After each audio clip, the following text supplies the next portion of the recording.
Welcome dear students. আজকে আমরা আলোচনা করব ক্লাস 11 এর জারণ বিজারণ বিক্রিয়া চ্যাপ্টারটা থেকে আয়ন ইলেকট্রন পদ্ধতিতে কিভাবে সমতা বিধান করতে হয়।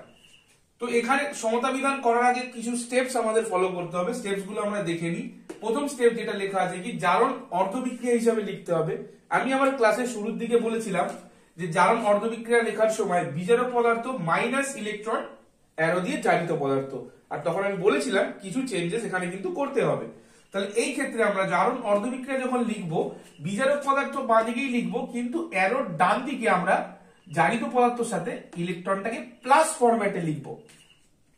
আর বিজারণ অর্ধবিক্রিয়ায় কোনো পরিবর্তন নেই, যেরকম ছিল সেরকমই জারক পদার্থ প্লাস ইলেকট্রন অ্যারো দিয়ে বিজারিত পদার্থ, এইভাবে কিন্তু সমীকরণগুলো লিখতে হবে। আমরা পরে দেখবো উদাহরণের মাধ্যমে। এছাড়া হাইড্রোজেন অক্সিজেনকে ছাড়া তীর চিহ্নের উভয় পাশে অন্য সব পরমাণুর সংখ্যা কিন্তু সমান করতে হবে প্রথমে। তারপরে আসতে হবে যদি বিক্রিয়াটি অ্যাসিড মাধ্যমে ঘটে তাহলে আমাদের দেখতে হবে তীর চিহ্নের যে পাশে অক্সিজেন পরমাণুর সংখ্যা বেশি তার বিপরীত দিকে H2O যোগ করতে হবে, এবং এই হাইড্রোজেনের ব্যালেন্স করার জন্য তার অপোজিট সাইডে H+ আয়ন যোগ করতে হবে। আর বিক্রিয়াটি যদি ক্ষারীয় মাধ্যমে ঘটে তাহলে অক্সিজেন পরমাণুর সংখ্যা যেদিকে বেশি থাকবে তীর চিহ্নে সেই দিকেই জল যোগ করতে হবে, এবং তার বিপরীত পার্শ্বে OH- যোগ করতে হবে। তো এটা ছিল বেসিক কনসেপ্ট। এইবার আমরা কয়েকটা উদাহরণের মাধ্যমে দেখব। এখন আমরা দেখব আয়ন ইলেকট্রন পদ্ধতিতে সমতা বিধান কিভাবে করতে হয়। একটু আগে আমি দেখিয়েছি কি কি নিয়ম এখানে পালন করতে হবে, সেটাই আমরা এখানে করে দেখব। তবে তার আগে সমীকরণটিকে আয়নীয় রূপে আমায় লিখে দেখতে হবে। যেমন এটিকে ভাঙলে পাওয়া যেতে পারে K+MnO4-, সিমিলারলি এটিকে ভাঙলে H+। শুধু মাথায় রাখতে হবে শুধু আয়নটি লিখতে হবে, কোনো সংখ্যা লেখার কিন্তু কোনো দরকার নেই। তাহলে এই ক্ষেত্রে H+C2O4 2- পাবো, এই ক্ষেত্রে H+SO4 2- পাবো। সিমিলারলি এখানেও K+SO4 2-, এটাকে ভাঙার পর Mn+2SO4 2-, আর এই দুটো অ্যাজ ইট ইজ রয়ে যাবে। ভালো করে বুঝবে, দেখে নেবে, সেটা বলে ভিডিওটি আবার ব্যাকে গিয়ে দেখে তারপরে আসবে। তাহলে এখানে একটা জিনিস আমাকে মাথায় রাখতে হবে, যেগুলো ডান দিকে বাঁ দিকে ডান দিকে কোনো পরিবর্তন হয়নি, যেমন K+ ছিল K+ রয়ে গেছে। আমি বক্স করে দেখাচ্ছি, K+ ছিল K+ রয়ে গেছে, দুদিকেই সেম K+ রয়েছে, বা দুদিকেই দেখতে গেলে SO4 2- কিন্তু দুদিকেই সেম রয়েছে। এবার অনেকের কোশ্চেন হতে পারে এখানে একটা SO4 2-, এখানে দুটো SO4 2-, ঘাবড়ানোর কিছু নেই। SO4 2- দুই ক্ষেত্রেই কিন্তু চার্জটা সেমই রয়েছে, তার মানে এদের কিন্তু জারণ সংখ্যার কোনো পরিবর্তন ঘটেনি, তাই আমরা এদের কিন্তু মূল সমীকরণে লিখব না। তাহলে সেই ক্ষেত্রে কি করব, SO4 2- ডান দিক বাঁ দিক থেকে এইগুলোকে ক্যান্সেল আউট করে দেবো। ক্যান্সেল আউট করে দেওয়ার পর যেটা আমার পড়ে থাকবে, দেখো MnO4- লিখেছি, C2O4 2- লিখেছি, এখানে দেখো দুটো H+ রয়েছে, দুই ক্ষেত্রে H+, দুটো আলাদা করে না লিখে আমি একটা H+ এখানে লিখেছি। আর ডান দিকে কে পড়ে আছে, ডান দিকে পড়ে আছে Mn2+, CO2 আর H2O। তাহলে এটাই আমার হচ্ছে মেন সমীকরণ, যাকে আমার সমতা বিধান করতে হবে।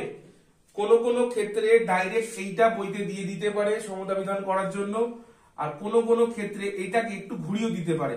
স্পেশালি এই যে C2O4 2- টা, এটা ইয়ারের কোশ্চেন দেখলে লক্ষ্য করলে বোঝা যাবে যে এই C2O4টাকে কিন্তু এইভাবেও দিতে পারে, মানে COO ব্র্যাকেট করে (2) কিন্তু করতে পারে। দুটো কিন্তু একই জিনিস, ঘাবড়ানোর কিছু নেই। এবার আমরা দেখব এটাকে কিভাবে সমতা বিধান করতে হয়। আমাদের আয়নীয় সমীকরণ রেডি করা হয়ে গেল। এবার আমরা জারণ অর্ধবিক্রিয়া বিজারণ অর্ধবিক্রিয়া লিখে সমতা বিধান করব। আয়নীয় সমীকরণটা লেখার পর আমাকে আগে দেখতে হবে জারণ অর্ধবিক্রিয়া কার হয়েছে, মানে জারণ কার হয়েছে, বিজারণ কার হয়েছে। এই ক্ষেত্রে দেখতে পাচ্ছি C2O4 2- থেকে এখানে স্টেটে গেছে 0, মানে CO2 0 স্টেটে গেছে। তার মানে এখানে কি হয়েছে, এইখানে ইলেকট্রনের কি হয়েছে, ইলেকট্রনের লস হয়েছে। তার মানে এটা জারণ অর্ধবিক্রিয়া। তাহলে আমি নিয়ম অনুযায়ী কি বলেছিলাম যে এখানে ইলেকট্রনের লস হয়, ইলেকট্রনের লসটা আমরা এখানে না দেখিয়ে এখানে প্লাস দেখাবো। তাহলে এইখানে আমি কি দেখাবো, এখানে 2 ছিল 2 মাইনাস, এখানে তাহলে দুটো ইলেকট্রন আমি প্লাস দেখিয়ে দেবো। ঠিক আছে, এবার সেই ক্ষেত্রে দেখতে হবে এখানে কার্বন কটা আছে, কার্বন আছে দুটো, কিন্তু এখানে কার্বন আছে একটা, তাহলে এখানে আমাকে 2 বসাতে হবে। তাহলে কার্বন দুটো হয়ে গেল, দুটো কার্বন ম্যাচ করে গেল, অক্সিজেন 4টে, 2 দুগুণ অক্সিজেন 4টে, তাহলে ডান দিক বাঁ দিক এই ক্ষেত্রে সমান হয়ে গেল। বিজারণ অর্ধবিক্রিয়া কার হয়েছে, বিজারণ হচ্ছে আমরা দেখবো MnO4 এর থেকে হয়েছে Mn2+। বিজারণ অর্ধবিক্রিয়া আমরা এই জিনিসটা লিখবো MnO4 মাইনাস থেকে Mn2+, কারণ এখানে যদি Mn এর অক্সিডেশন স্টেট দেখা যায়, Mn এর অক্সিডেশন স্টেট হবে 7 আর এখানে হচ্ছে 2, মানে এখানে কি হয়েছে, এখানে হয়েছে কিন্তু gain of electron, gain of electron হয়েছে।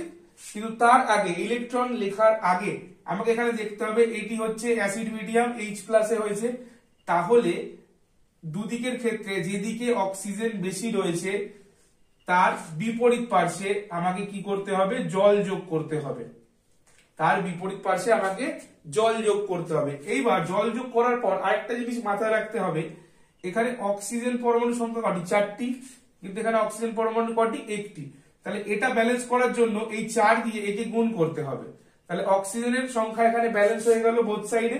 এইবার কি করতে হবে, আমার হাইড্রোজেন প্লাসের সংখ্যাকে ব্যালেন্স করতে হবে। তাহলে এখানে কটা হাইড্রোজেন হলো, 4 দুগুণে 8টা, তাহলে এখানে কত হলো 8H+, তাহলে এখানে কত হলো 8H+। এবার এটা আমি মুছে দিলাম, এটা বোঝানোর জন্য ছিল। তাহলে এটা কত হলো 8H+। এইবার এটার ওভারঅল চার্জ কত, -1, আর এটার ওভারঅল চার্জ কত, একটা 8টা, টোটাল 8টা 8, তাহলে 8 - 1 মানে ওভারঅল চার্জ কত 7 +7, তাহলে +7 থেকে +2 তে যাওয়ার জন্য, এটা টোটালটা হলো +7, +7 থেকে +2 তে যাওয়ার জন্য আমাকে কটা ইলেকট্রন নিতে হবে, আমাকে নিতে হবে 5টা ইলেকট্রন, আমাকে নিতে হবে 5টা ইলেকট্রন। আমি আবার একটু বোঝাচ্ছি, এখানে টোটাল চার্জটা ছিল -1, এখানে 8 × 8 টোটাল হচ্ছে 8, তাহলে এটা ইকুয়ালস টু করলে কত হয়ে যাবে 7 +7, কিন্তু ডান দিকে আছে কত +2, তাহলে 7 থেকে কি 7 এর সাথে 7টা প্রোটনের সাথে যদি আমি 5টা ইলেকট্রন যোগ করে দিই তাহলে আমার কিন্তু +2 আমি পেয়ে যাব। আশা করি বোঝা গেছে, বোঝা না গেলে আবার ব্যাকে গিয়ে একটু দেখে বোঝার চেষ্টা করো। তাহলে এইভাবে আমি এখানে ইলেকট্রনের সংখ্যা ব্যালেন্স করে ডান দিক বাঁ দিক ব্যালেন্স করলাম। এইবার আমার এই ইকুয়েশন, এটা যদি ইকুয়েশন 1 হয়, এটা ইকুয়েশন 2, এইবার এই ক্ষেত্রে তোমার ব্যালেন্স হয়ে গেল ইন্ডিভিজুয়ালি, এই ক্ষেত্রে ইন্ডিভিজুয়ালি ব্যালেন্স হয়ে গেল, কিন্তু এই ক্ষেত্রে ইলেকট্রন সংখ্যা আছে 5টি, এই ক্ষেত্রে ইলেকট্রন সংখ্যা আছে 2টি, তাহলে এই ক্ষেত্রে বোথ সাইডে ইলেকট্রনকে ব্যালেন্স করার জন্য 1 নম্বর সমীকরণকে আমার 5 দিয়ে গুণ করতে হবে এবং 2 নম্বর সমীকরণকে আমার 2 দিয়ে গুণ করতে হবে। যেহেতু 1 নম্বর সমীকরণে 2টি ইলেকট্রন আছে সেই জন্য 2 নম্বর সমীকরণকে আমি 2 দিয়ে গুণ করলাম, আর 2 নম্বর সমীকরণে 5টি ইলেকট্রন আছে ওই জন্য 5 দিয়ে আমি 1 নম্বর সমীকরণে গুণ করলাম, যেরকম তোমরা নিচু ক্লাসে অপনয়ন পদ্ধতিতে সমাধান করেছো, সেম জিনিস। তাহলে 5 দিয়ে গুণ করার পর এটা কি থাকলো, 5 দিয়ে গুণ করার পর এটা থাকলো 5C2O4 2 মাইনাস 5 দুগুণে 10 CO2 10টা ইলেকট্রন, আর এটা 2 দিয়ে গুণ করার পর কি থাকলো 2MnO4 মাইনাস প্লাস 8 দুগুণে 16H প্লাস প্লাস 10টা ইলেকট্রন, অ্যারো দিয়ে 2Mn+2, আর 4 দুগুণে 8টা জল, 4 দুগুণে 8টা জল। তাহলে এইবার আমরা দেখতে পাচ্ছি কি এইদিকে 10টা ইলেকট্রন, এইদিকে 10টা ইলেকট্রন, এটা আমরা ক্যান্সেল আউট করে দেবো। ক্যান্সেল আউট করার পর আমার যে জিনিসটা পড়ে রইলো, যেটা দেখবো সেটা লিখবো। কি পড়ে রইলো, প্রথমে 5C2O4 2 মাইনাস, 5C2O4 2 মাইনাস, তারপরে কি আছে, তারপরে আছে